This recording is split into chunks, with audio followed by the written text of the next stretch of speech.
नमस्कार दर्शक बंधु उत्कल 24 न्यूज को स्वागत करुछि मु संदीप्ता महंती। भोगराईर मां नाईकाणी पीठरे 5 कोटी मंदिर प्रतिष्ठार शुभारंभ। बालेश्वर जिला भोगराई पंचायत समिति अंतर्गत पूर्व भारतर प्रसिद्ध शैवपीठ महाशंभु बाबा चंदनेश्वर और एशिया महादेशर बृहत्तम शिवलिंग भूषुंडेश्वर मध्यस्थ टुकुरी हाजिरा ग्राम पंचायत फूलबणी खास ग्राम विराजित प्रत्यक्ष देवी मां नाईकाणी मंदिर सन्निकटरे नवनिर्मित मंदिर रे गुरुवार पवित्र हेरा पंचमी अवसर में विग्रह प्रतिष्ठा उत्सव शुभारंभ होइछि। सेतिपई आज शुभ मुहूर्त टुकु हाजिरा पंचायत मध्य बंगोपसागर और सुवर्णरेखा नदीर मुहाण को संचय करथिबा केनाल ड्रप पुरी घाट निकटवर्ती टुकुरी हाजिरा ठारू आतशबाजी और पारंपरिक वाद्यर ताले ताले सहस्राधिक मां मानक द्वारा शुभ कलश शोभायात्रा सहित घट उत्तोलन कराई विग्रह प्रतिष्ठा उत्सव शुभारंभ होइतिला। एथि सहित मां नाईकाणी बा वन दुर्गा ठारू आज्ञा माल नहीं मां नाईकाणी पीठरे श्री श्री लक्ष्मी नारायण श्री श्री राधाकृष्ण श्री श्री महारुद्र शिव पार्वती फुलेश्वरी विग्रह श्री श्री गणेश और श्री श्री हनुमान विग्रह प्रतिष्ठा उत्सव आरंभ अवसर में सूर्य पूजा मंडपरे पूजा महान्यास पूजा और यज्ञ कर्मर शुभारंभ कर प्रतिष्ठा समय बहु भक्त श्रद्धालु साधु सन्थ ज्ञानी गुणी मान्यगण्य व्यक्ति एठारे उपस्थित हेबार सूचना मिली। संपृक्त पंचायत समेत श्रद्धापुर कांथी भौरी शंखारी पसर बिंधा जगन्नाथपुर नारायण महांती पड़िया निमातपुर आदि पंचायत रे उक्त श्रद्धालु मानकर विपुल समावेश देखा मिलता। आज धार्मिक परिवेश मध्य एही कार्यक्रम 4 दिन धरी चलिबो बोली कमिटी तरफ दर्शा जाइछि। श्रृंखलित भावे समापन होइछि पूजा।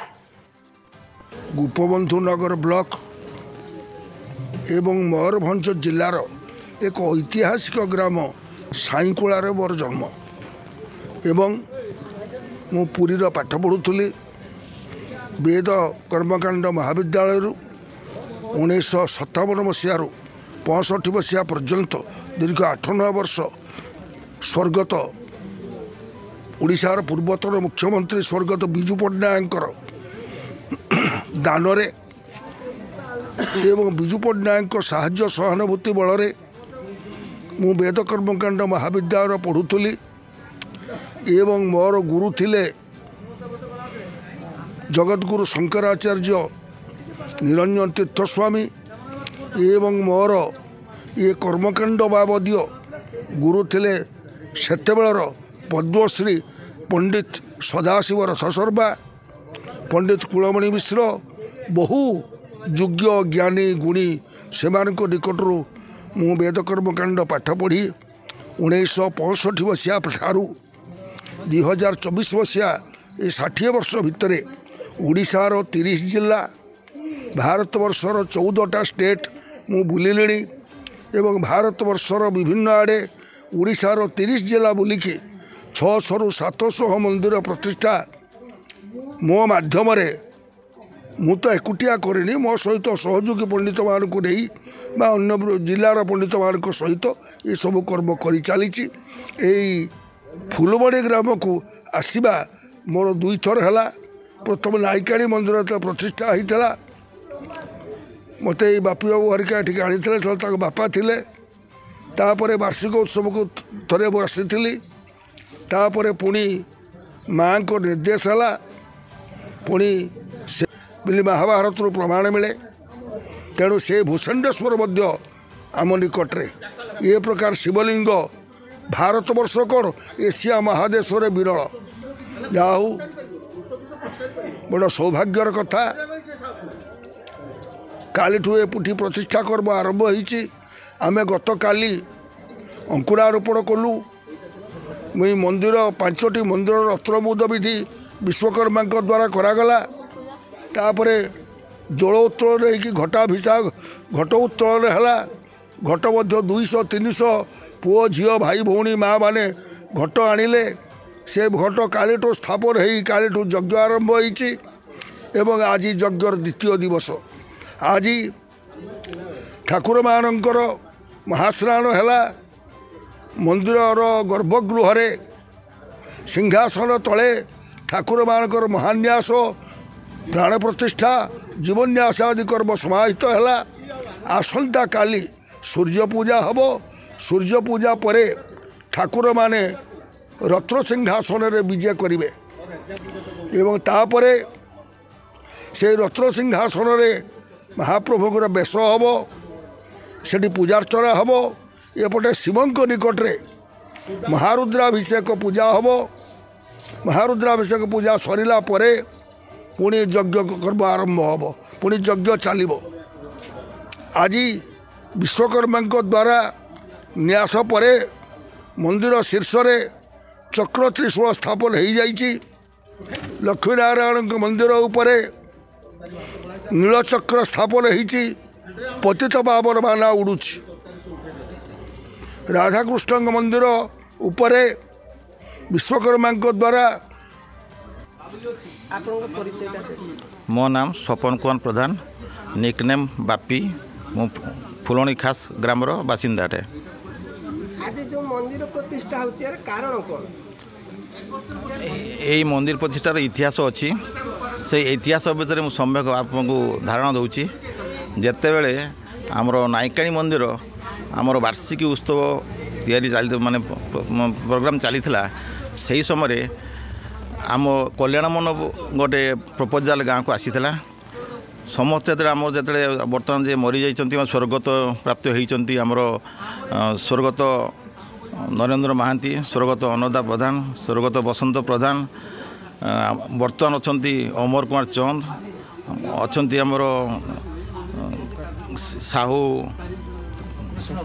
কৃষ্ণপ্রসাদ সাহু ସମସ୍ତେ ଥିଲେ। ସେହି ସମୟରେ ପ୍ରପୋଜାଲ୍ ଆସିଥିଲା। ସେତେବେଳେ ସେମାନେ କହିଥିଲେ ଯଦି କଲ୍ୟାଣମଣ୍ଡପ ହେଉଛି ତେଣୁ ଆମର ଗୋଟିଏ ଲକ୍ଷଣା ମୂର୍ତ୍ତି ମାନେ ମନ୍ଦିର ଏଠି ହେବା ଉଚିତ। ସେଇଦିନୁ ଆମେ ମନସ୍ଥ କରିଥିଲୁ ଯେ ଏଠି ଲକ୍ଷଣା ମୂର୍ତ୍ତି ପ୍ରତିଷ୍ଠା କରାଯାଇ ମନ୍ଦିର ହେବ, ଯାହାଫଳରେ ଆମର କଲ୍ୟାଣମଣ୍ଡପର ବାହାଘର ସମାପନ ହୋଇପାରିବ। ସେଇଠୁ ଆମେ ଯେ ମନସ୍ଥ କରିଥିଲୁ, ସେଇଠୁ ଆଜି 5-6 ବର୍ଷ ହେଲା ସେମାନେ ତ ସ୍ୱର୍ଗକୁ ଚାଲିଗଲେ। ତାଙ୍କର ଅମର ଆତ୍ମାର ଏ ପାଇଁ ଶାନ୍ତି ପାଇଁ ଏବଂ ସେମାନଙ୍କ ଯେଉଁ ଆଶା ଆକାଂକ୍ଷା ଥିଲା ସେଇଟାକୁ ଚରିତାର୍ଥ କରିବା ପାଇଁ ମୁଁ ଟିକେ ପ୍ରଥମେ ଆଗଭର ହୋଇଥିଲି ଏବଂ ଗାଁ ଲୋକଙ୍କ ସମସ୍ତଙ୍କର ସହଯୋଗ ପ୍ଲସ୍ ଆଖପାଖର ଗାଁ ସମସ୍ତଙ୍କ ସହଯୋଗ ନେଇ ଏହି ମନ୍ଦିର ପ୍ରତିଷ୍ଠା କରିଥିଲୁ। ବିଶେଷ କରି ମୁଁ ଆମର ଯେ ପଣ୍ଡିତ ନନା ଅଛନ୍ତି ରତିକାନ୍ତ ମିଶ୍ର, ତାଙ୍କ ମଧ୍ୟ ଆଲୋଚନା କରିଥିଲି। ଆମର ଯେ ବିଶ୍ୱକର୍ମା ଅଛନ୍ତି କୁଳମଣି ବାବୁଙ୍କୁ ମଧ୍ୟ ଆଲୋଚନା କରିଥିଲି। ସେ ଆଲୋଚନା ପରେ ଆମେ ଏଠି ମୂର୍ତ୍ତି ଆମର ମନ୍ଦିର ଆରମ୍ଭ କଲୁ ଏବଂ ସେହି ସମୟରେ ଆଉ ଗୋଟିଏ ପ୍ରପୋଜାଲ୍ ଥିଲା। ଆମ ଗ୍ରାମରେ କିଛି ଲୋକ ରାଧାକୃଷ୍ଣ ଭକ୍ତ ଥିଲେ, ସଂଘ କରିଥିଲେ। ସେମାନେ ଗୋଟେ ପ୍ରପୋଜାଲ୍ ଦେଲେ ଯେ ଆମେ ରାଧାକୃଷ୍ଣ ମୂର୍ତ୍ତି ଏଠି ପ୍ରତିଷ୍ଠା କରିବୁ। ତାଙ୍କ କଥା ମଧ୍ୟ ଆଉ ଗୋଟେ ମୂର୍ତ୍ତି ତିଆରି ମାନେ ମନ୍ଦିର କରାଗଲା। ତୃତୀୟ ମୂର୍ତ୍ତି ଗଲେ ଆମର ଶିବବର୍ତ୍ତୀ। ମୋ ସାନ ଭାଇ ଜଣେ ଅଛନ୍ତି ମହାନ୍ତି ସରୋଜ ମହାନ୍ତି, ସିଏ ପ୍ରପୋଜାଲ୍ ଦେଲେ ଯେ ଆମ ଗାଁର ସ୍ତ୍ରୀ ଲୋକମାନେ ଦୂରକୁ ଯାଇପାରୁନାହାନ୍ତି, ଚନ୍ଦନେଶ୍ୱର କି ଭୂଷଣେଶ୍ୱର ଯାଇପାରୁନାହାନ୍ତି, ଯାହାଫଳରେ ଆମ ଗାଁରେ ଗୋଟିଏ ଶିବ ମୂର୍ତ୍ତି ପ୍ରତିଷ୍ଠା କରାଯାଉ। ଶିବ ସ୍ଥାପନ କଲେ ଆମେ ଏଇଠି ସୋମବାର ଶିବ ପୂଜା କରିପାରିବା। ତାଙ୍କରି ପ୍ରପୋଜାଲ୍ ସେ ଶିବ ମୂର୍ତ୍ତି ସ୍ଥାପନ କରାଗଲା। ଯେତେବେଳେ 3 ମୂର୍ତ୍ତି ବସିବେ ତେଣୁ ମନ୍ଦିର ଟିକେ ମୋତେ ଭଲ ଲାଗିଲାନି। ସେତେବେଳେ ମୁଁ 5 ମୂର୍ତ୍ତି କରିବା ପାଇଁ ବ୍ୟବସ୍ଥା କଲି। ହନୁମାନ ମୂର୍ତ୍ତି ମଧ୍ୟ କଲି ଏବଂ ଗଣେଶ ମୂର୍ତ୍ତି ସ୍ଥାପନ କରାଗଲା।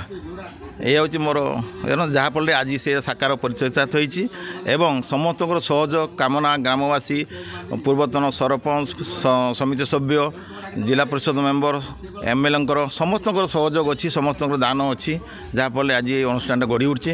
ଏବଂ ଗ୍ରାମବାସୀ ତଥା ସମସ୍ତ ଆଖପାଖର ଗ୍ରାମବାସୀ ଅନୁରୋଧ କରିବି ଯେମିତି এই ମନ୍ଦିର କେମିତି ଭଲରେ ଚାଲିବ ଏବଂ ଭଲ ସଂସ୍କାର ହୋଇପାରିବ।